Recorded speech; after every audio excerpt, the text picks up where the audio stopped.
트럼프 미국 대통령이 이틀째 워룸을 찾았습니다. 오늘은 이란 공격을 할 수도 하지 않을 수도 있다고 밝혔는데요. 미국의 개입 가능성은 여전히 모호한 상황입니다. 백승훈 한국외대 중동연구소 전임 연구원과 중동 정세 전망해 보겠습니다. 어서 오십시오. 안녕하십니까. 네. 자, 트럼프 대통령이 이스라엘의 이란 공격에 대해서 미국이 개입할지를 아직 결정하지 않았다.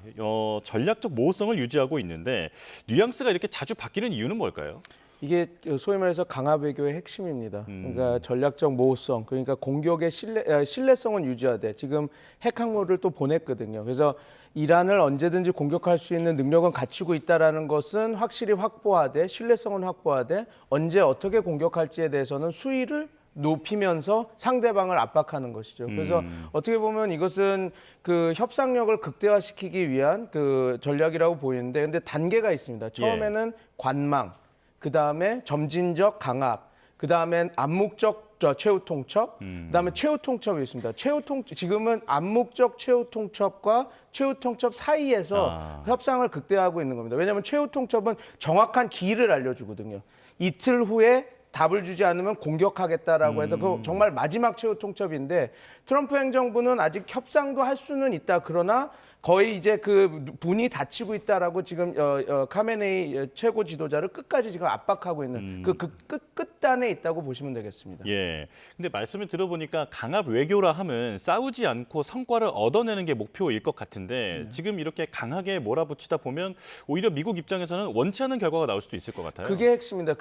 정말 그 강압 외교의 그 핵심은 상대방을 끝까지 몬 상태에서 상대방이 어떠한 것도 할 수 없는 옵션들을 많이 낮춘 상태에서 그들이 거부할 수 없는 제안을 던짐으로써 피강압국한테 그 제안을 받아들이게 만드는 것이거든요. 예. 그래서 지금 그 과정에 있고, 트럼프 행정부는 이제 최후 통첩 그리고 최후 협상안을 던졌다고 했는데 지금 현재 상태는 카메네이 최고 지도자가 거부한 상태지 않습니까? 그러면 이제 트럼프 행정부는 더 고민을 하겠죠. 또 시간을 끌어서 더 이란이 쓸 수 있는 카드를 없앤 후에 더 한번 또 똑같은 딜을 던지든지, 지금 상황에서 어떻게 보면 그 하메네이의 면을 조금 세울 수 있는, 소위 말해서 페이스 세이빙이라고 하는데, 저 면을 좀 살릴 수 있는 제안을 좀 좋은 제안을 던지면서 협상을 마무리 짓든지, 그 종결하든지, 이제 두 선택지가 있는데 이제 거의 지금 강압 외교의 끝단, 말씀드린 대로 끝단에 지금 와 있다라고 보면 될 것 같습니다. 예. 미국은 핵 포기를 시키고 정권을 유지해주는 그런 선택지, 그리고 혹은 이참에 이란의 정권을 붕괴시키고 중동의 질서를 개편하겠다, 이런 선택지가 있다라는 분석이 있는데 맞습니다. 어느 쪽을 더 원할까요? 지금 그러니까 트럼프 행정부는 전자를 더 원할 겁니다. 그래서 지금 미국 내에서도 그 완전한 정권 교체는 하지 말자. 왜냐하면 우리가 복귀해봐야 할 사실은 2003년도에 이라크를 보시면 됩니다. 이라크 때 사담 후세인이라고 하는 그 지도자, 바스 정당이라고 하는 그 지도 세력이 있었을 때, 이라크는 그 부시 행정부는 사담 후세인 행정부를 다 전복시키는 걸로 갔거든요. 그리고 우리가 다 아는 것처럼 지금 2025년이 된 지금도 이라크는 조금 정세가 불안정한 상황입니다. 그래서 지금 미국이 되게 고생을 하지 않았습니까? 2003년도에 들어가서 뭐 3조 달러를 썼다, 여러 가지 이야기들이 나오고 있는데, 그것 때문에 지금 한때 그 미국의 트럼프 대통령을 지지했던 팍스뉴스의 그 앵커 출신인 그 사람도 계속해서 나는 지금 이 정도까지 우리가 이란 문제에 개입해야 되는지는 모르겠다고 그런 조금 미묘한 메시지를 계속 내놓고 있는 것입니다. 예. 자, 군사적 옵션을 미국이 꺼내드는 그 선택지도 충분히 가능성이 있는 상황인데, 그렇다면 물론 이제 미국이 국력이 월등히 강하다 보니까 이제 승리를 거머쥘 수는 있을 것 같습니다만, 이후에 테러라든지 어떤 좀 불안 요소는 계속 따라 붙을 수 있을 것 같거든요. 상당히 부담스러울 것 같은데요. 당연히 그렇습니다. 지금 카메네이를 축출한다고 한들 전체적으로 지금 아직까지 그 이란의 체제는 벨리아 파기 시스템, 소위 신정 민주주의 체제가 자리 잡고 있고, 예. 지금 우리가 뭐 그 이란 내에서 진보파라고 해서 뭐 소위 말해서 카메네이와 좀 대립각을 세웠던 뭐 카타미 전 대통령과 아니면 로하니 대통령을 한번 비교해봐도 그분들 다 성직자 출신입니다. 그러니까 예. 무슨 말이냐면 그 이란 그 7구 체제 안에서 자기네들이 그 체제를 지키기 위해서 활동을 하는, 단 좀 의견이 좀 갈리는 세력이었다라는 거죠. 그래서 지금 카메네이를 최고 지도자 카메네이를 축출한다고 해서 이란의 그 정치 지형이 획기적으로 변하는 것이 아닙니다. 그럼 예. 그런 상황에서 트럼프 행정부가 카메네이를 축출한다, 사살한다. 그렇게 한 그 다음에 뭐 특별히 그 지금 미국이 직접 미군을 개입해서 지상군을 파견해서 그 이라크에서 했던 것처럼 그 잠정 정부를 만들고 새로운 그 헌법을 만들어서 국가 체제 자체를 바꾸는 그런 것을 하지 않는다면 지금 오히려 이 공격이 그 지금 그 미국을 싫어하는 그 체제 세력들이 더 단합하고 단결할 수 있는 그 빌미를 줄 수도 있거든요. 예. 그래서 그런 것들 그리고 그런 여러 가지 시아파를 지지하는 민병대들이 또 결속하는 그런 상황이 만들어질 수도 있기 때문에 지금 그 미국 입장으로서도 정말 어떻게 보면 역사상 가장 이란의 현 정권 체제를 극단으로 그리고 궁지로 모은 것은 사실이나 이게 더 나아가서 카메네이를 암살하거나 폭살을 시킨다 하더라도 미국이 얻을 수 있는 그런 것들은 과연 무엇이 있을지는 조금 더 지켜보고 분석을 해봐야 되는 상황입니다. 예, 자 미국의 전쟁 개입은 중국이 원하는 것이다라고 하는 목소리가 그 미국 내에서도 좀 들리고 있다고 하는데 이건 어떤 이유입니까? 미국이 만약에 이란에 공격을 한다라고 한다면 중동 지역 특히 시아파 세력들이나 아니면 뭐 꼭 시아파 세력이 아니더라도 그 연결돼 있는 국가들은 다 어떻게 생각하게 되겠냐면 미국이 이런 식으로 우리를 억압하고 공격을 하는구나. 우리가 레버러지로 그러니까 지렛대로 중국의 영향력을 좀 갖고 있어야 미국 단일 패권화해서 미국이 원하는 대로 이렇게 우리가 외교 정책을 이렇게 강압을 받을 때 조금 우리가 다른 선택지가 있을 수 있겠다라고 하는 그런 판단이 서서 그러겠죠. 그래서 지금 그 미국이 지금은 정말 그 압도적인 우위에 있어서 이란을 몰아붙이고 있지만 그 이후에도 중동 내 외교 정책이나 전략을 생각한다면 아마 지금 그 머릿속은 좀 복잡해질 수밖에 없을 것입니다. 예. 자, 지금 특검 관련 속보가 들어왔는데요. 지금 조은석 내란 특검이 전 국방부 장관인 김용현 장관을 위기에 의한 공무집행 방해 그리고 증거인멸 교사 혐의로 공소 제기했다라는 소식이 들려왔습니다. 지금 구속기간 만료로 보석 석방을 눈앞에 두고 있는 상황에서 지금 조은석 내란 특검이 김용현 전 국방부 장관에 대해서 공소 제기를 했다는 소식이 들어온 건데요. 자, 향후 법원의 신속한 병합과 추가 구속영장 발부를 요청하는 절차를 특검이 신속히 진행할 예정이다라고 밝혀왔습니다. 자세한 소식은 이어지는 뉴스에서 전해드리겠습니다. 자, 그렇다면 지금 이 문제가 앞으로 어떻게 해결될지가 궁금한데 일단 이란은 외교의 문을 아직은 열어둔 것 같거든요. 어떻게 흘러갈 거라고 전망하십니까? 지금 이란뿐만 아니라 미국도 아직 외교의 문을 다 닫은 거는 아닙니다. 또 한 번 말했지만 실망했다. 뭐 이제 거의 거의 뭐라 그럴까요? 협상의 문은 거의 닫히고 있다 이렇게 이야기는 했지만 아마 그 하루 이틀 아니면 뭐 3일 내에 공세는 이어가면서 미국 측에서 아니면 이란 측에서 제안을 할 수도 있습니다. 그래서 마지막 안들이 한번 서로 오갈 것 같은데 그때 어떤 안이 서로 주고받았고 그리고 어떤 대화가 됐느냐에 따라서 협상이 이루어질 수 있는 그런 상황은 지금 벌어질 수도 있습니다. 그래서 그거를 조금 저희가 지켜봐야 될 것 같습니다. 그리고 향후가 어떻게 될 거는 그 마지막 협상 이후에 이제 미국이 개입해서 폭격을 하느냐 아니면 이스라엘 폭격을 묵인하느냐 아니면 어떤 식으로 그 전개가 되느냐에 따라서 또 변화할 것 같습니다. 예. 자, 전 여기서 이란 내 여론은 어떤지 궁금한데 지금 하메네이 정권이 이란 국민들의 지지를 받고 있는 상황입니까? 지금은 그렇지는 않습니다. 그래서 최근에 그 이란 국영방송국이 그 폭격을 당했을 때 그 여성 앵커가 이렇게 도망가는 그 장면이 있지 않았습니까? 근데 많은 국민들이 그걸 보고 박수를 쳤다고 하더라고요. 왜냐하면 이란 국민들이 이미 다 알고 있는데 그 방송에서는 계속 우리는 승리할 것이다. 우리가 전장을 좋게 이렇게 가고 있다 하면서 약간 프로파간다. 그러니까 약간 선전적인 이야기를 하니 그게 공격을 당했을 때 오히려 통쾌함을 느꼈던 국민들이 많다라고 합니다. 그리고 지금 복귀할 만한 것은 지금 그 미국이 이스라엘이 처음 이란을 공격했을 때는 자신들의 공격 목표, 그러니까 핵 능력, 핵 위협을 막기 위해서 공격했다 하고 그 다음에 공격했던 것은 미사일 방공만, 그 다음에는 인프라 시설들을 공격하고 있거든요. 있거든요. 그것은 무엇이냐면 직접적으로 이란 국민들이 피해를 받는 곳에 이 공격을 시작했다는 겁니다. 그러니까 단전, 단수 그런 것들이 일어날 수 있는 시설에 공격을 했고 그러다 보니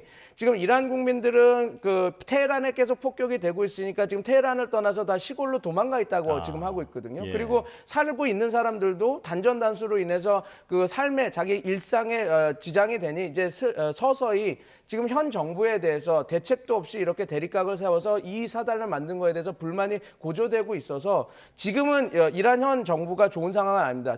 그러나 미국이 미국이나 이스라엘이 공격을 감행해서 카메네이라고 하는 최고 지도자가 사살이 된다면 또 어떠한 그 결집할 수 있는 그 포인트가 될 수는 있거든요. 그런데 지금은 아직까지는 그 현 정부에 대한 그 지지의 이탈이 지금 늘어나고 있는 상황이라고 지금 보시면 될 것 같습니다. 예, 현 상황으로서는 하메네이 정부가 내부 결집도 지금 완전하지 않은 상황이다. 이렇게 보면 될 것 같은데 중동 지역의 다른 나라들은 지금 이 상황에 대해서 어떤 입장인지 궁금한데요. 이게 되게 소위 말해서 뭐 외신에도 다 얘기가 나왔지만 믹스드 필링입니다. 왜냐하면 지금 좀 약간 복잡 미묘할 겁니다. 예. 당연히 이란에 대해서 좋지 않은 감정들이 있는 국가들이 있기 때문에 주변국들이 당연히 이란의 카메네이 그 최고 지도자와 그런 벨리앗 파기 시스템의 기득권들이 공지에 몰리는 것은 좋아하지만 또 이런 문제가 있습니다. 자꾸 이렇게 밀리고 외부 세력들이 공격하는 거 그리고 그 상황에 의해서 가자 지구의 상황들이 점점 악화되는 모습을 보면서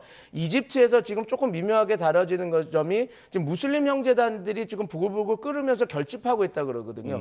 그리고 소위 사우디아라비아나 그런 곳도 소위 말해서 종교 아이덴티티를 갖고 있는 종교 정체성들을 이슬람 정체성을 갖고 있는 세력들이 어찌됐건 외지인들이 그 이슬람 국가들을 공격하는 이슬람 움마 공동체를 공격하는 지금 형세가 되기 때문에 너무 입다물고 저들의 불행은 우리의 행복이다라고 하는 것들이 꼭 그 국민들 자국민들 입장에서 자기 지지하는 데 있어서는 큰 도움이 되는 건 아니거든요. 그래서 지금 조금 뭐라 그럴까요? 좀 자기 얼굴 표정 관리를 하면서 상황을 보고 그리고 일부 정도는 이란에 대한 적극 지지 메시지도 내고 있는 겁니다. 그래서 최근 들어서 중동의 20개국 외무부 장관이 모여서 이스라엘을 규탄하고 이스라엘의 요번 공습을 국제법 위반이라고 이야기하는 것도 그런 맥락에서 보면 되실 것 같습니다. 혹시 다른 중동 국가들까지도 좀 결집할 가능성이 있습니까?